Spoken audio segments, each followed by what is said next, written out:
Working with DOS.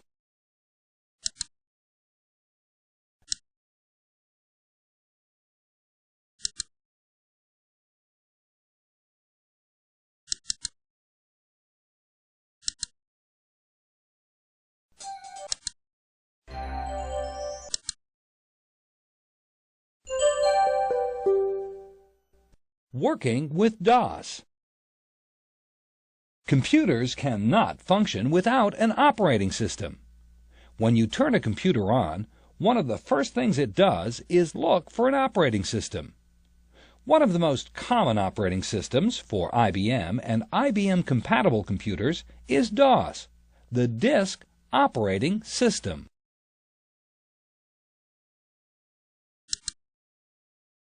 DOS uses a command-driven interface to receive instruction from the user.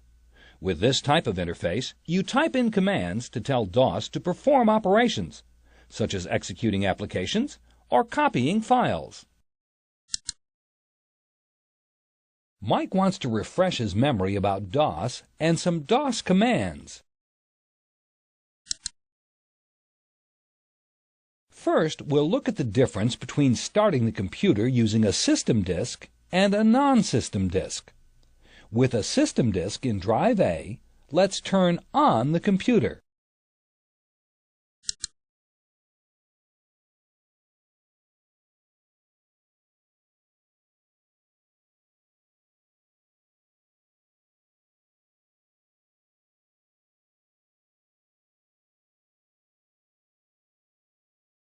Now we can record the results of using the system disk when starting the computer. Notice the flashing cursor at the DOS prompt, showing that the computer has found the operating system and is waiting for a command. Let's turn the computer off by clicking the power button. Now let's try starting the computer with a non-system disk. Let's assume the non-system disk is in drive A. Go ahead and click the power button to turn the computer on.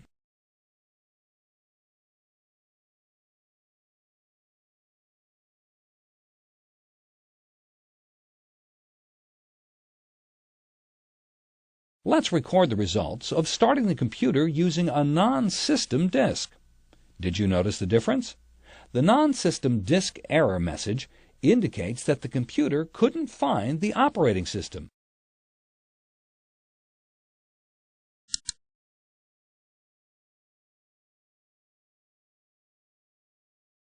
Let's turn the computer off again by clicking the power button. After turning off the computer, we can remove the non-system disk. This computer has a hard drive that's formatted as a system disk, so we can turn the computer on without having a system disk in drive A. Click the power button.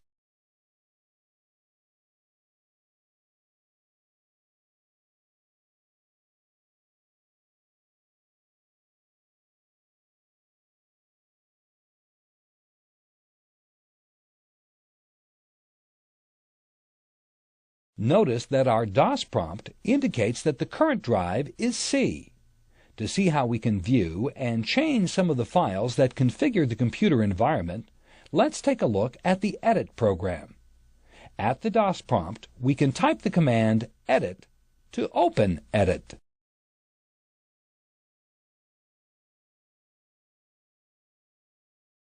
The Edit program is used to create and edit text files.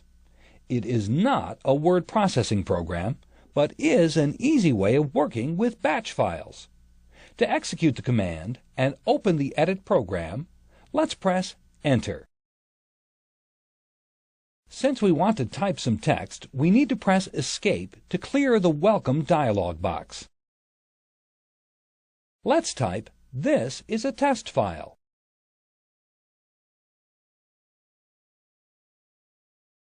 We want to save the file, so we need to open the File menu.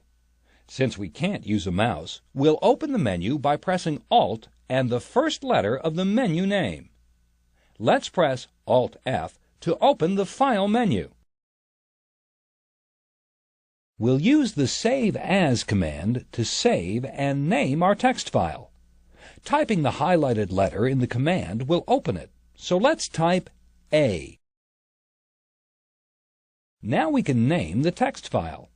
Let's type C:\test.txt in the file name text box. Type C:\test.txt. Type C:\test.txt.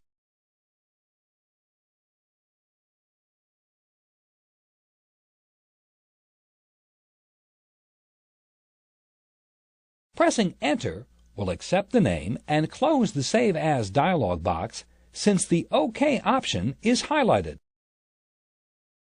We're ready to close Edit, so we need to open the File menu again.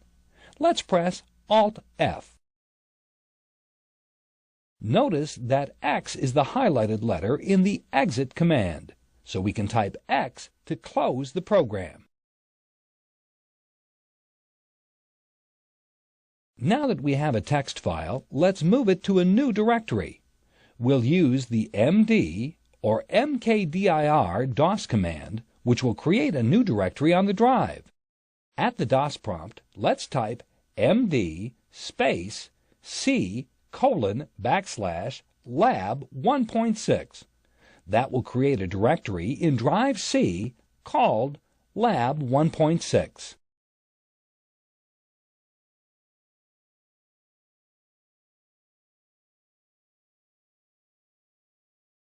To execute the command and create the new directory, let's press Enter. We can use the dir or directory command to view all the directories and files listed in a particular directory. Let's type dir and press Enter to verify that the directory we just created is listed. Type dir, then press Enter.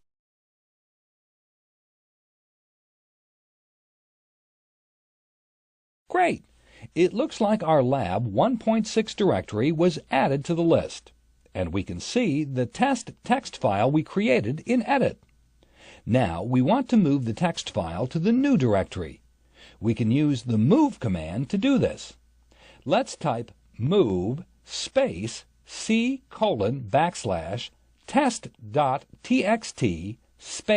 C:\lab 1.6 and then press Enter.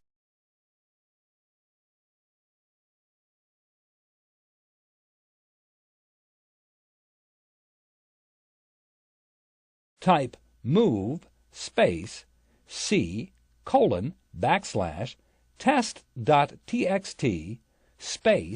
C:\lab 1.6.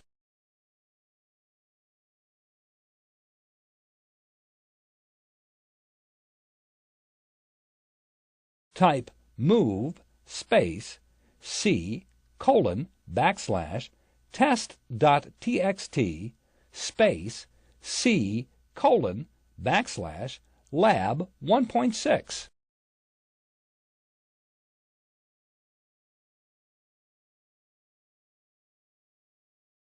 Let's make sure the text file was moved by looking at the directory again. Go ahead and type dir and then press Enter.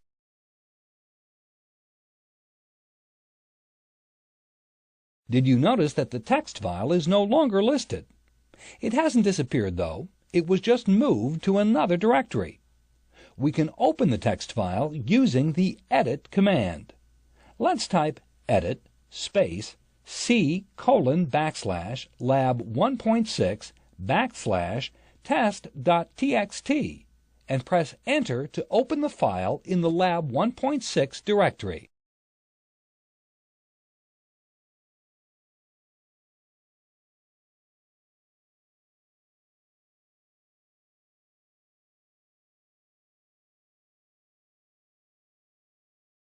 There it is. We can exit the Edit program by accessing the File menu. Go ahead and press Alt-F.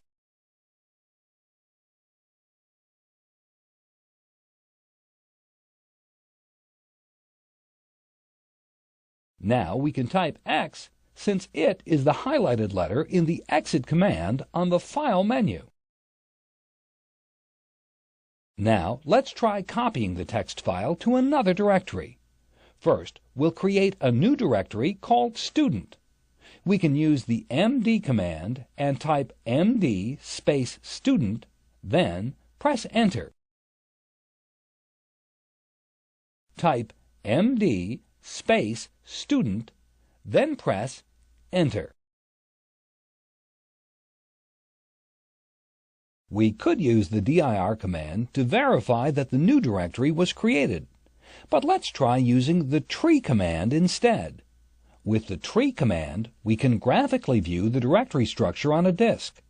Let's type tree space C:, and then press Enter. Type tree space C:, then press Enter.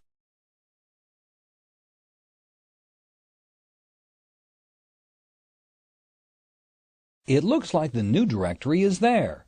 Right now, the current directory is the root directory. Using the cd command, or change directory command, let's change the current directory to make it the student directory we just created. Type cd space student, then press Enter.